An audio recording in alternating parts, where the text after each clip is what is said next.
মোহাম্মদ রফিকুল ইসলাম আমার সঙ্গে আছে।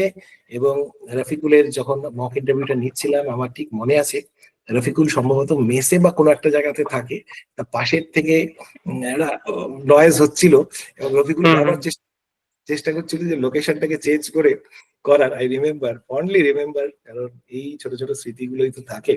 So Rafiqul, how are you feeling now? কেমন লাগছে? দারুণ স্যার, একদম এক্সেলেন্ট ফিলিং এখন।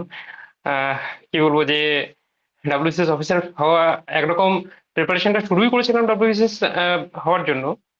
তো সেই ক্ষেত্রে যদিও এটা আমার দ্বিতীয় জব, একরকম মানে এক্সপ্রেস করা যাচ্ছে না এত সুন্দর একটা ফিলিংস আসছে এই মুহূর্তে।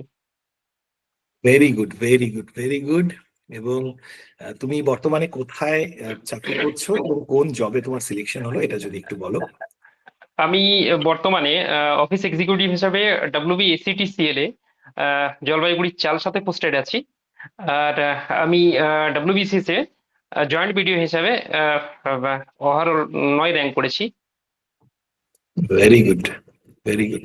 তাহলে আমি তোমাদের যখন সেই গাইডেন্স গুলোর সময় বারবার করে বলতাম, মনে আছে যে কেন এই জবে আসতে চাচ্ছ, তাই তো? এবার একদম তাহলে স্যার, একদম।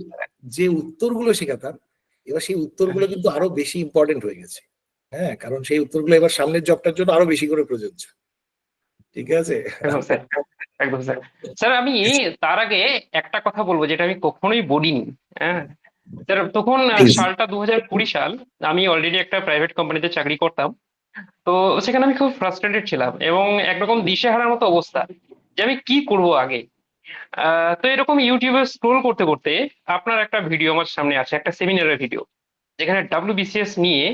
তখন স্যার WBCS সম্পর্কে আমার কাছে একটা আইডিয়া ছিল, মনে হতো না তারা এক্সট্রা অর্ডিনারি লেভেলের কোনো মানুষ হয়, বা আমার সেরকম লেভেলের কনফিডেন্স ছিল না যে আমি কোনোদিনও সেই লেভেলে যেতে পারবো।